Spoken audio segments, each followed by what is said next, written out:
예, 지난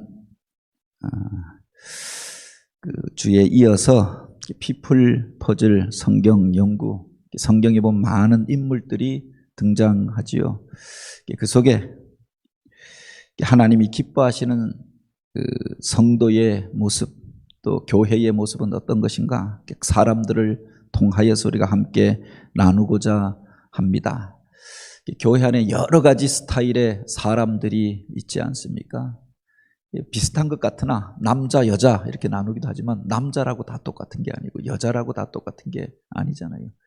청년과 장년, 노년 뭐 나누기도 하지만 노년이라고 나이가 또 다 같은 것도 아닙니다. 생긴 게 다 다르잖아요. 우리가 구분하기 위해서 흑인, 백인 또는 황인종 뭐 이렇게 나누기도 합니다만 사실은 유럽 사람들은 아시아 사람들이 다 똑같다고 생각하지만 바로 동남아 사람이랑 인도 사람이랑 한국 사람이 다르잖아요. 한국 사람이랑 중국 사람을 잘 구분하지 못한다는데 우리들은 보면은 딱 알지 않습니까? 사람마다 다 다르다. 한국 사람이라고 다 똑같이 생긴 게 아니라 우리가 다 한국 사람이지만 다 다르게 생겼잖아요. 다른 스타일을 가지고 있다라고 하는 겁니다. 그 부모는 자식의 얼굴을 다 알아보지요. 그런데 처음 보는 사람들은 우리가 잘 구분하지 못할 때가 있는 것 아닙니까? 교회를 이루고 공동체를 이룰 때 서로의 다름을 우리가 인정하는 것이 필요하다. 오늘은 사교형의 인물, I형, 우리가 히포크라테스의 4가지 기질로 보면 다혈질에 대해서 함께 생각해 보려고 합니다. 지난주에 담즙질에 대하여 D형, 주도형의 인물들에 대해서 우리가 한번 생각해 보았다라고 합니다. 오늘은 사교형의 인물. 그래서 보통 기질로 보면 우리가 많이 쓰는 말이 다혈질이다라고 하는 말을 쓰는, 피가 뜨겁고 또 어디에 가면 열정적이고 그러면서도 또한 혈기가 많고 또 그런 사람들이 있지 않습니까? 그런 인물에 대해서 오늘 함께 생각해 보려고 합니다. 구약에서 대표적인 사람이 다윗이라고 하는 사람이고 신약에서 대표적인 사람이 베드로라고 하는 사람입니다. 물론 다혈질이라고 해서 또 다 똑같은 게 아닙니다. 피가 더 뜨거운 사람이 있고 또 조금 그렇게 사교적이며 또 오히려 좀 더 그렇게 그 기질이 그 특성이 덜 나타나는 사람도 있지요. 오늘 우리가 나누어 드린 그 2번째 장에 보면은 다혈질의 베드로라고 하고 있고 다음 속에 있는 다혈질의 요소들을 한번 체크해 보시오 하였는데 한번 체크해 보시기 바랍니다. 내 안에 이런 다혈질적인 요소가 몇 개나 있는가. 그 전에 우리가 생각해야 할 것이 성경이 우리에게 요구하고 있는 것이 특별히 베드로가 그도 다혈질의 사람이었지요. 하나님께서 그 은사를 그 기질을 사용하여서 교회의 반석으로 삼고 수제자로 삼고 그를 통해서 많은 사람들에게 영향을 끼치게 하였다라고 하는 겁니다. 다혈질의 사람들이 기억해야 할 것들이 있다라고 하는 겁니다. 그 속에 내 사욕을 따라 사는 것들이 아니라 내 혈기를 쫓아 사는 것들이 아니라 부르신 주님을 닮고자 하는 것. 다양한 기질의 사람들이 부름을 받았지만 거룩하신 주님을 닮아가고자 하는 노력들이 필요하다고 하는 거죠. 공동체 안에 서로 다른 사람들이 있습니다. 그 다름을 인정할 때 참으로 우리가 주 안에서 교제할 수 있고 함께하여서 성장할 수가 있는 겁니다. 인간을 이해할 때 지난주에 한번 이야기했습니다만 이 3가지를 우리가 기억해야 합니다. 사람들은 그 사람마다 존귀함을 가지고 있다고 하는 겁니다. 각 사람마다 다 장점들이 있잖아요. 단점만 보고 흉을 보는 사람들이 있습니다. 그런데 그 사람이 가지고 있는 존귀함을 이해하는 것. 내 자신을 바라보면서 나에게 주신 하나님의 은사가 무엇인가, 나에게 주신 그 존귀한 부분이 무엇인가, 이것을 극대화시키는 사람이 성공하는 사람이잖아요. 뿐만 아니라 내 자신을 이해할 때도 그렇고 다른 사람을 바라볼 때도 그렇다고 해서 그 사람이 완벽한 사람이 아니다라고 하는 겁니다. 인간이 하나님을 떠난 이후에 바로 죄가 우리 가운데 들어오고 모든 사람이 죄를 범하였으며 하나님의 영광에 이르지 못하게 되었다라고 했습니다. 사람마다 약한 부분들이 있지요. 내 자신을 들여다볼 때도 약한 부분이 있잖아요. 그것을 잘 보완하고 또 그것을 잘 그렇게 다듬고 그래서 그 약점이 끼치는 영향들을 최소화시키는 사람, 그들이 다른 사람들에게 인격자라고 인정을 받게 되는 거죠.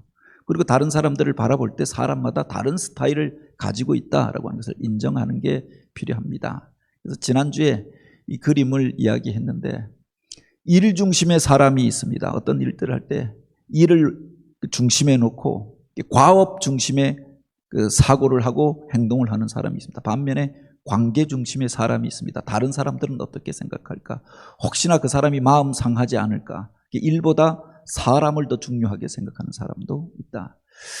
외향적인 사람도 있고 내성적인 사람도 있습니다. 어떤 일들을 하면 빨리빨리 하는 사람도 있고 느린 사람도 있지요. 그것에 따라서 기질이 달라진다라고 합니다. 그래서 DISC라고 했는데 어떤 일들을 할 때 주도적인 사람들, 이게 D형이라고 이야기하죠. 반면에 사교적인 사람들이 있습니다. 빠른 속도인데 똑같이 외향적인데 어떤 사람은 일 중심으로 사고합니다. 그런데 어떤 사람은 바로 외향적이지만 사람 중심을, 사람과 관계하는 것들을 좋아합니다. 사교형이라고 이야기하죠. 어떤 사람은 신중한 사람이 있습니다. 완벽주의를 그렇게 추구하면서 꼼꼼하게 일을 하는 사람이 있지요. 그러니까 남들 보기에는 느리게 일을 하는 겁니다. 어떤 사람은 자기가 앞에 나서는 것보다 다른 사람을 뒤에서 지원하는 것, 이걸 편하게 생각하는 사람이 있습니다. 사람마다 기질이 서로 다르다라고 하는 겁니다. 그래서 물론 다 똑같은 게 아니라 기질로 따지면은 담즙 다혈질도 있고 다혈 담즙질도 있고 또 우울 점액질도 있고 뭐 이렇게 기질마다 좀 더 우성인 기질이 있고 열성인 기질이 있습니다. 그래서 사람마다 다 다르지요. 외향적인데 아주 그 가장 높은 부분에 외향적인 빠른 속도로 밖에 모든 일들을 처리하는 사람이 있고 조금 느리고 아주 느리고 차이가 다 있지 않겠습니까? 사람마다 넓은 그라운드에서 차지하고 있는 포지션이 다르다고 하는 겁니다. 지난번에 예수님의 12제자, 예수님을 중심으로 12제자들을 쭉 그리면서 우리 부목사님이 소개했는데 포지션이 다 다른 것 아닙니까? 다 주도적인 사람이 아니고 다 사교적인 사람이 아니더라. 기질이 사람마다 다르다라고 하는 것을 우리가 이해하면서 오늘은 바로 이 사교형 다혈질에 대해서 우리가 함께 나누려고 하는데 그 대표적인 사람이 바로 시몬 베드로입니다. 이 베드로에 대해서 우리가 함께 나누려고 하는데 여기 보면 다혈질적 요소를 한번 체크해 보세요. 그런데 한번 체크해 보시기 바랍니다. 우리들 안에 이런 요소들이 있죠. 그래서 물론 4주간에 걸쳐서 이 기질들을 한번 체크해 볼 터인데 지난주에 담즙질을 체크할 때 담즙질적 요소가 많은 사람이 있습니다. 그래서 과거에 제가 이렇게 체크해보면 이번에는 내가 따로 한번 안 체크해봤는데 지난번에 보면은 담즙질 위에 장점에 25가지 단점에 25가지 그래서 따져보니까 뭐 한 25가지 정도가 나오는 것 같아요. 담즙질적 기질이 많은 거죠. 다혈질에 내가 좋아하는 아니 내 자신을 표현하는 좋은 단어가 있다. 한번 이렇게 표시해 보시기 바랍니다. 과거에 보면은 다혈질적 요소도 저한테 많이 있더라고요. 그래서 뭐 한 합해서 50가지 중에서 한 몇 가지 정도 되어질까 한번 보시기 바랍니다. 보통 어떤 일들을 하고 또 무엇을 감상할 때 감동을 잘 받는 사람이 있어요. 눈물도 잘 흘리고 또 울기도 잘하고 또 화도 잘 내고 감동적이죠. 또 정열적이다. 어떤 일들을 하면 미적지근하게 하는 걸 볼 수가 없습니다. 활동적이고 정열적으로 하는 사람들이 있습니다. 또 낙천적이고 그렇게 다른 사람들에게 영향력을 끼치는 걸 좋아하더라. 또 사교적이다. 표현력이 좋다. 매력적이다. 예술적이다. 열광적이다. 또 생기발랄하다. 자부심이 강하다. 무대체질이다. 앞에 서서 노래하고 사람들 웃기고 재밌게 하고 사람들 앞에 서는 걸 좋아하는 사람들이 있습니다. 어떤 모임에 가면 분위기를 띄우는 사람이잖아요. 분위기 메이커가 꼭 있잖아요. 남의 말 하는 것을 좋아한다. 사람에게 관심이 많다 보니까 누구가 어떻고 누구가 어떻고 연예인에게도 관심이 많고 운동선수에게도 관심이 많고 정치인에게도 관심이 많고 이런 사람이 바로 사교형 다혈질이죠. 단점도 있더라라고 하는 겁니다. 즉흥적이다. 감정적이다 보니까 즉흥적이고 어떤 말들을 할 때 과장을 잘합니다. 자기가 그렇게 어떤 걸 볼 때 감동을 잘 받다 보니까 대단하게 느끼기도 하고 자기 자신에 대해서도 대단하게 이야기하고 어떤 사람이 했던 일에 대해서도 과장하여서 이야기합니다. 쾌락적이다. 즐겁고 재밌게 일하는 걸 좋아합니다. 자유방임형, 자유분방한 스타일이고 어려서부터 주의가 산만하다라고 하는 이야기를 많이 듣죠. 남자로 따지면 개구장이, 여자로 따지면 말괄량이, 시간 조절 능력이 취약하다. 그래서 자기 멋대로인 경향이 있기 때문에 딱딱 규칙적인 것들에 약하지요. 호기심이 많다, 변덕스럽다, 끈기가 부족하다, 불안하다, 잘 끼어든다, 수다스럽다, 유혹에 약하다, 거절하지 못한다, 뒷정리가 안 된다, 사치스럽다. 한 몇 가지 정도가 여기에 속한다고 생각하십니까?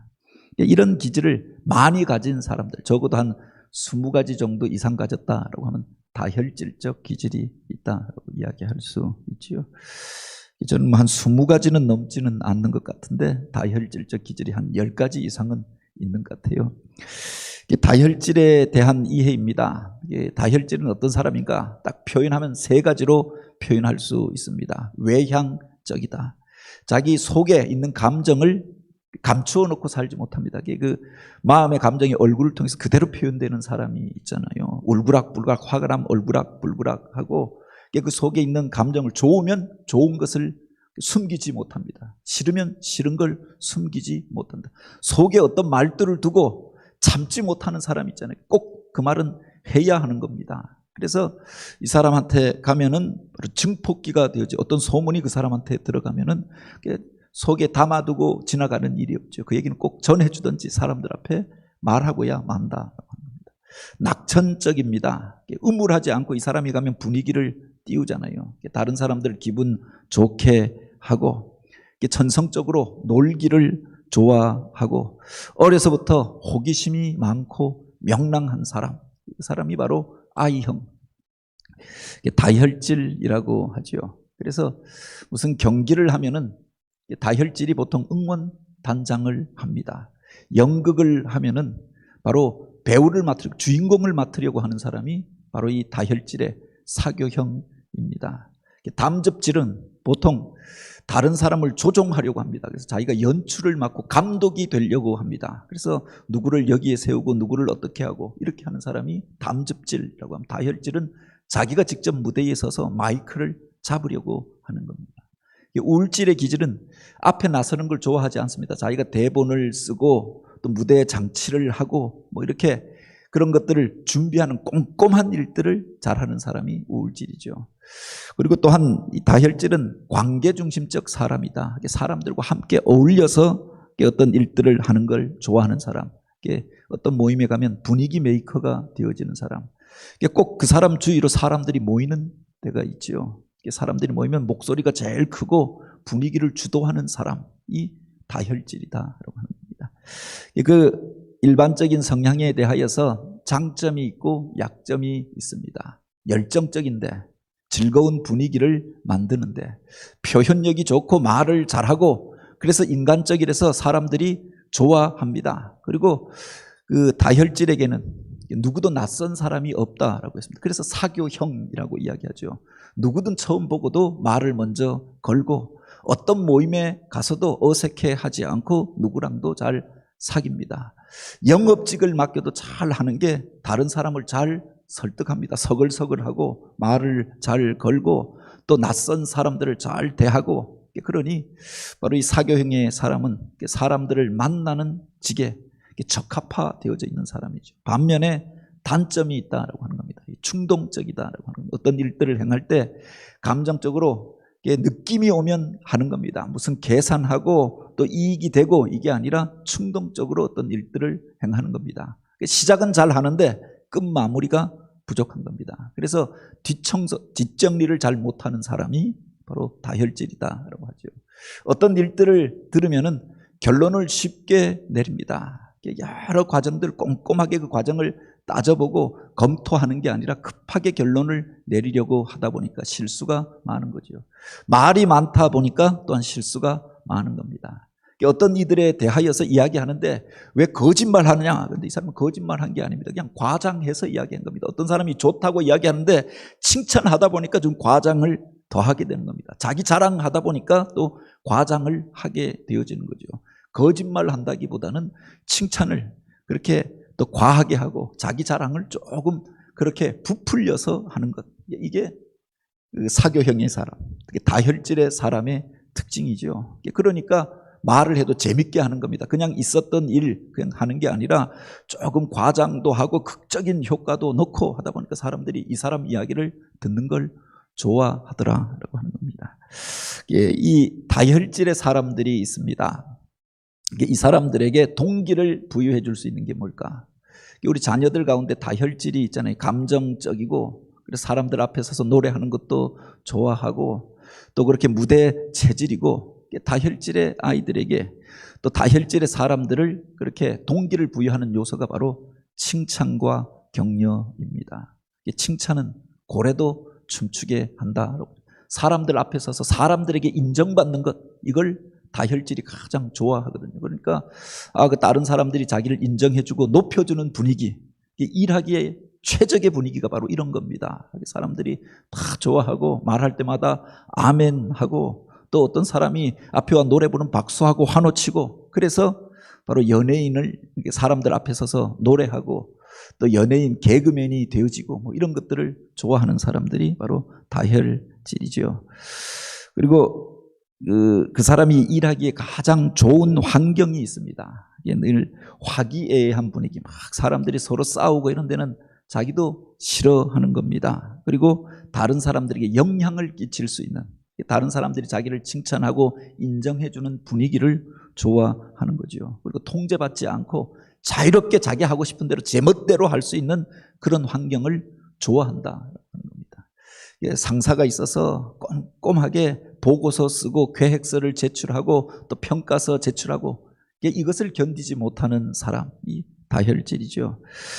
타인에 대한 기여가 있습니다. 이 사람이 다른 사람에게 어떤 기여를 할 수 있는가? 모임에 가장 기여할 수 있는 부분이 바로 열정을 일으킨다. 분위기를 좋게 만드는 겁니다. 사람들 앞에서 사람들을 도전하고 그리고 사람들이 기뻐하는 일들을 이 사람이 행하는 겁니다. 그래서 교회에서도 보면은 목사님들 중에 부흥사들 가운데 바로 다혈질이 많습니다. 말도 과장되게 하고 재밌게도 하고 웃기기도 하고 또 연예인적 기질이 있는 겁니다. 그래서 다른 사람들의 열정을 일으키는 거죠. 가수들이 앞에서 열창을 합니다. 그럼 사람들이 가슴이 뜨거워지잖아요.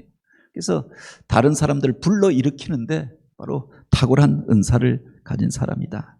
그런데 감정적인 반응을 보면은 기복이 심하고 흥분하기 쉽다. 그래서 다른 사람을 그렇게 흥분시키기도 하지만 자기도 흥분하기를 잘한다라고 하는 겁니다. 수용과 거부의 환경이 있는데 함께 하여서 여러 사람이 같이 일하는 것은 좋아합니다. 그런데 혼자서 일하는 것, 격리되어져 있는 것, 고립되어서 생활하는 것, 이걸 견디지 못한다. 사람을 좋아하는데 사람과 만나지 못하게 하는 겁니다. 일하는데 여러 사람이 어울려서 일하는 게 아니라 혼자서 그 일을 하게 하는 겁니다. 연구하게 하는 겁니다. 이것을 견디지 못한다라고 하는 거죠. 도움을 얻기 위하여 다혈질의 사람들이 그렇게 하나님의 일들을 행하고 공동체를 세우기 위하여 주의해야 할 것들이 있습니다. 그게 바로 멈추고 다시 생각하라라고 하는 겁니다. 이게 먼저 생각하기 전에 말하는 사람이 다혈질이 아닙니까? 그래서 말하기 전에 한번 생각하고, 아니 두 번 생각하고 말하라라고 합니다. 말의 실수가 많다 보니까 바로 먼저 생각하고 말하라라고 하죠.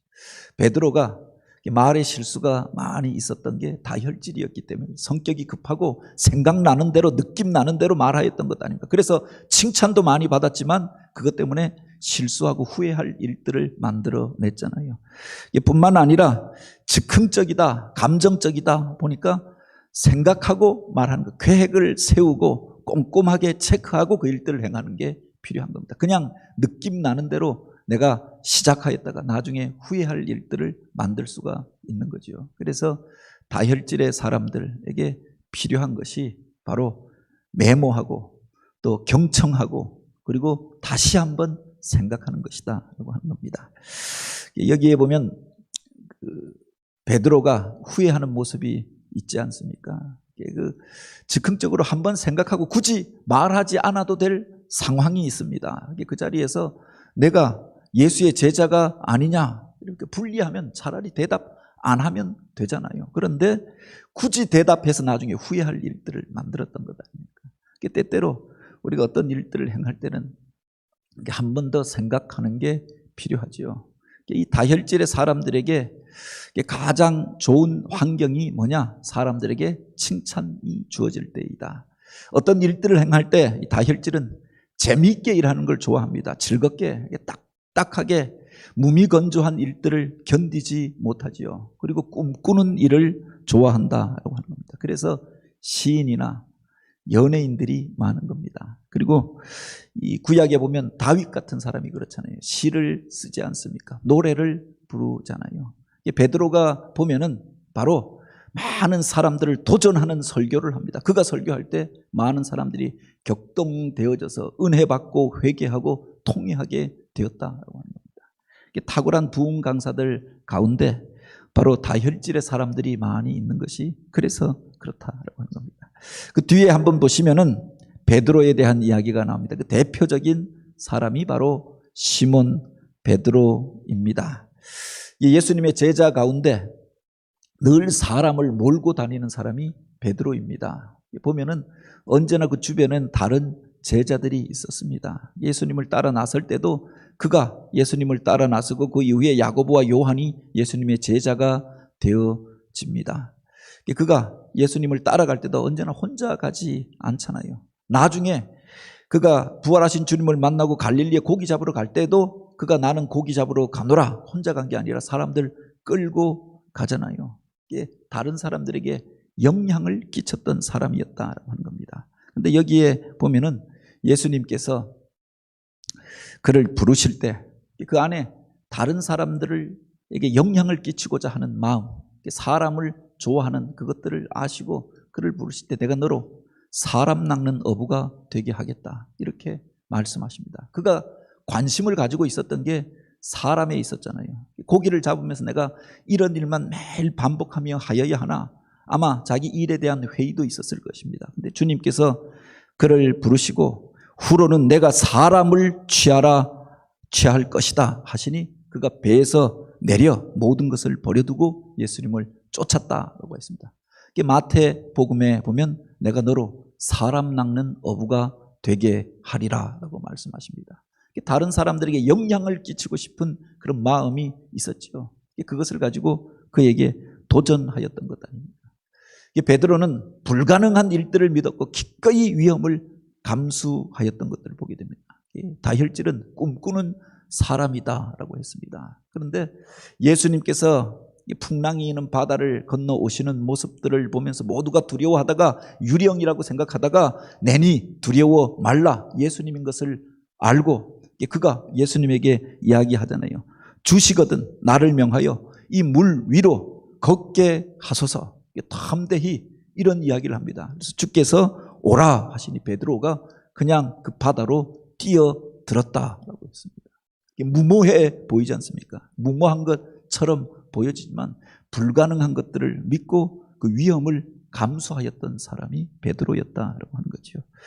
또한 그 안에는 모든 것이 잘 될 것이다 라고 하는 긍정적인 사고방식이 있었습니다. 그래서 예수님께서 당신이 고난당하고 죽게 될 것을 이야기할 때 그렇게 하지 않겠습니다. 그 앞에서 오히려 예수님께서 십자가를 지시고 죽겠다라고 하니까 그것을 가로막고 나섰던 이가 베드로였다라고 하는 거죠. 그리고 그렇게 이야기합니다. 담대히 모든 사람은 주를 버리고 갈지라도 나는 주를 버리지 않겠습니다. 세상은 모두가 다 예수님께서 고난에 대하여 예고할 때 그래서 침체에 빠져 있을 때 그는 긍정적인 이야기를 합니다. 앞으로 되어질 일들을 알지 못하고 그렇게 스스로에 대해서 감당하지 못할 약속도 하게 되었던 것 아닙니까? 모든 사람이 다 주를 버리고 갈지라도 나는 주를 버리지 않겠습니다. 근데 그 뒤에 보면은 그가 주님을 부인하게 되잖아요. 그래서 어떤 때 정작 어려움을 당하고 하니까 또 즉흥적으로 거짓말도 순간적으로 할 수밖에 없었던, 그래서 실수가 많은 사람이 베드로였다라고 하는 거죠. 그 속에서 베드로의 또 인간적인 모습을 보게 되죠. 그렇게 말하고 당장 돌아서서 후회하고 울었던 사람이 또한 베드로가 아닙니다. 바로 이런 베드로를 우리 주님께서 어떻게 부르시고 또 다루시고 세우셨는가라고 하는 겁니다. 말이 앞서 가는 사람이었고, 실수가 많은 사람이었고, 또 감정적인 사람이었고, 즉흥적인 사람이었습니다. 그에 대하여서 예수님께서 부르실 때 바로 상상력을 사용하시죠. 그를 향하여서 너를 시몬이라 하지 아니하고 게바라 하리라, 그를 축복해 주십니다. 지금은 감정의 기복도 많고 세상에 보기에 좋은 것들을 쫓아가고 당장 어려우면 거짓말도 서슴지 않고 하는 사람이지만, 내가 이제 바로 교회의 반석이 되리라. 그래서 그에게 베드로라고 하는 이름을 주셨던 것 아닙니까? 그가 실제로 주님의 그 칭찬을 받고 주님의 그 축복을 받고 그런 사람이 되어졌던 것들을 보게 되죠. 바로 예수님께서 베드로의 관심을 집중시키기 위하여 상상력을 사용했다라고 하는 겁니다. 다혈질의 사람들은 꿈꾸는 사람이다라고 했습니다. 그렇게 환상적인 것, 아름다운 것, 이런 것들을 좋아하죠. 그래서 그 이미지를 통하여서 무슨 논리적으로 설명한 것이 아니라 그가 앞으로 하여야 할 일들에 대하여, 비전에 대해서 예수님께서 말씀해 주십니다. 내가 너로 사람 낚는 어부가 되게 하겠다. 그 속에 상상이 되어지잖아요. 자기가 고기를 잡고 그 많은 고기를 거두어 드리는 것처럼 영혼을 거두어 드리고 많은 사람들을 이끄는 자가 되리라. 그걸 생각하고 그 그물을 버려두고 즉시로 예수님을 따랐다라고 했습니다. 부활하신 주님이 베드로를 다시금 찾아가십니다. 그리고 그에게 말씀하십니다. 내가 나를 사랑하느냐? 반복하여 물으시고 내 양을 먹이라. 내 양을 치라. 내 양을 먹이라. 반복하여 말씀하십니다. 이미지를 통하여서 내가 하여야 할 일이 무엇인가 라고 하는 것을 가르쳐 주셨던 것 아닙니까? 그를 향하여 너는 교회의 반석이 될 것이다. 내가 그 위에 교회를 세우리니 음부의 권세가 침노하지 못하리라. 내가 너에게 천국 열쇠를 주리라. 이미지를 통하여서 그가 하여야 할 일들이 무엇인가, 그에게 주어진 사명이 무엇인가 라고 하는 것을 분명하게 가르쳐 주었다라고 합니다. 논리적으로 설명한 게 아닙니다. 한 가지 단어를 통하여 그에게 주시고 그 속에 그가 하여야 할 사명이 담겨져 있었던 것들을 보게 되죠. 그리고 그에게 정체성을 확인시켜 주십니다. 그리고 그가 중요한 사람이다라고 하는 것을 깨닫게 하여 주셨던 것 아닙니까? 너는 시몬이 아니라 그냥 그 바닷가에서 누구나 그렇게 부르던 그런 이름이 아니라 바로 너는 교회의 반석이 될 사람이라. 내가 너를 게바라하리라 라고 말씀해 주십니다. 그가 중요한 사람이다 라고 하는 것을 인정해 주셨던 것 아닙니까? 이 반석 위에 내가 교회를 세우겠다. 많은 사람들에게 영향력을 끼치는 자리 가운데서 너를 사용할 것이다 라고 말씀해 주셨던 거죠. 누구든지 바로 땅에서 매면 하늘에서도 매일 것이고 땅에서 풀면 하늘에서도 풀리리라. 천국 열쇠를 너희에게 주리라 라고 말씀하십니다. 내가 얼마나 중요한 사람인가 라고 하는 것을 자각하게 하여 주셨던 것 아닙니까? 그러니 그가 내 말 한마디 때문에 바로 천국 문이 열리기도 하고 닫히기도 한다라고 생각하니까 말에 조심하는 자가 되어졌던 거지요. 실수하고 후회한 이후에 그만큼 처절하게 자기의 약함을 바라보면서 이제 하나님을 의뢰하고 주님을 의뢰하는 자가 되어졌다고 하는 겁니다. 그리고 이제 그가 가진 좋은 은사들을 사용하여서 예루살렘 교회에, 초대교회에 거룩한 부흥이 일어나게 되었던 것 아닙니까? 성령이 들어와서 그 약한 부분들을 치유하고 그리고 그를 온전하게 뜨겁게 하여서 사용할 때 그가 가진 은사를 사용하잖아요. 다른 제자들은 그렇게 뒤에 물러서서 그를 돕고 있을 때 그가 나서서 설교합니다. 바로 솔로몬 행각 앞에서 예루살렘 광장에서 단호하게 설교할 때 하루에 3,000명이 회개하고 예수를 믿게 되어집니다. 5,000명이 회개하고 돌이켰다라고 했습니다. 많은 사람들 앞에 서는 것을 좋아했습니다. 그런데 수천 명이 모인 자리에서 담대히 외치는 것 아닙니까? 두려움 없이 그렇게 그가 설교하고 통렬하게 말할 때 많은 사람들이 애통해하며 우리가 어찌할꼬 회개하며 바로 예수를 영접하고 그날 세례를 받고 초대교회 일원이 되어졌다라고 하는 거죠. 그가 초대교회 지도자로 쓰임받게 되었던 것 아닙니까? 다혈질의 기질을 가지고 있었습니다. 그 속에 약한 부분이 있고 강한 부분이 있잖아요. 다혈질의 혈기가 많고 말의 실수가 많고 감정적이고 이런 것들 때문에 실수하였고 그래서 예수님 앞에 책망을 받기도 하였습니다. 그런데 주님께서 그를 칭찬하시고 그 자신이 가지고 있는 은사와 그 소중함에 대해서 깨닫게 하시고 또 성령을 부어 주셔서 그 안에 가지고 있었던 그 뜨거운 불꽃을 사용하십니다. 사람들 앞에 서는 걸 좋아하고 말하는 걸 좋아하고 가슴이 뜨겁고 열정적인 그 성격을 사용하십니다. 그를 통해서 부흥의 사건들이 일어나게 되어졌다. 교회 안에도 보면은 바로 다혈질의 사람들을 통해서 하나님께서 어떤 새 일들을 시작하는 것들을 보게 됩니다. 보통 어떤 일들을 행할 때 늦게 가는 사람들이 있잖아요. 남들이 어떻게 하나 보기도 하고 자기가 앞장서서 무엇하는 것에 대한 부담을 느끼기도 합니다. 그런데 가장 먼저 헌신하는 사람, 가장 먼저 손을 드는 사람, 가장 먼저 아멘 하는 사람이 바로 다혈질의 사람이더라. 이런 사람을 통해서 하나님께서 새 일들을 일으키시는 거죠. 그리고 앞에 보면은 다혈질이 가져야 할, 주의해야 할 부분들이 있잖아요. 그 속에서 다른 사람의 이야기를 듣고 행하는 것, 한 번 더 생각하고 행하는 것, 그리고 주님의 뜻이 무엇인가 묵상하고 행하는 것, 이게 필요하지 않습니까? 내 감정이 아니라 내 혈기로 하는 것이 아니라 주님이 주시는 뜨거움으로, 주님이 주시는 그 은사로 행할 때 그를 통해서 부흥이 나타나게 되는 거죠.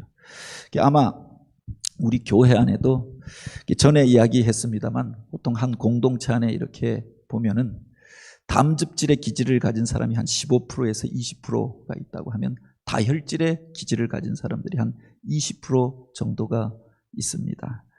물론 공동체마다 조금 다르고 또 그 민족마다 조금 다릅니다. 우리가 보통 유럽을 여행할 때 이탈리아에 가면은 이탈리아 사람들이 목소리가 크고 예술가들이 많고 또 무슨 축구를 해도 열정적으로 응원하고 그렇게 하죠.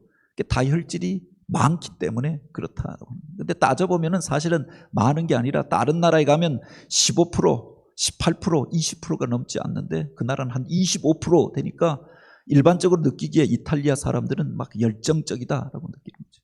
아마 아시아에선 우리나라 사람들이 그런 것 같습니다. 과거에는 점액질의 기질이 더 많았는데 그래서 조용한 아침의 나라라고 했는데 요사이 보면은 우리나라 사람들을 대표하는 말이 빨리가 아닙니다. 다혈질이 많다라고 하는 거죠. 근데 따지고 보면 진짜 많은 게 아니라 다른 나라는 한 18%, 20% 되는데 우리나라는 한 23% 뭐 이쯤 되어지는 것 같아요.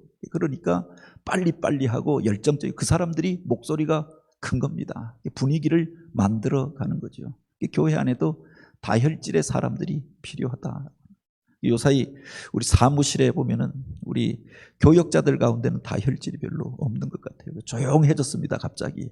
그래서 여러 은사가 같이 모여서 사실은 점액질도 필요하고 꼼꼼한 우울질도 필요하고 담즙질도 필요한데 다혈질의 사람들도 필요하죠. 그래서 다르다라고 해서 우리가 함부로 판단하는 게 아니라 그 사람을 통해서 그 사람이 공동체 안에서 기여해야 할 부분들이 있다. 그를 통해서 하나님이 구약의 다윗을 사용하였던 것처럼 다윗도 실수가 많았잖아요. 그럼에도 불구하고 또 그가 하나님의 이름이 망령되이 일컬을 때 담대히 나아가 모두가 숨고 계산하고 있을 때 살고자 할 때 그가 어린 그 다윗이 나서잖아요. 얼굴이 붉고 검붉었다라고 했습니다. 혈기가 많다 보니까 붉은 빛을 냈던 거죠. 신약의 베드로가 그러했다라고 합니다. 그들을 통해서 사용하시는, 그들을 다듬어서 바로 공동체를 세우고 하나님의 영광을 이루어 가시는 하나님의 뜻을 묵상하면서 내 자신 속에 이런 것들이 있다고 발견하여서 베드로처럼 쓰임받는 사람, 다윗처럼 쓰임받는 사람이 되기를 원합니다.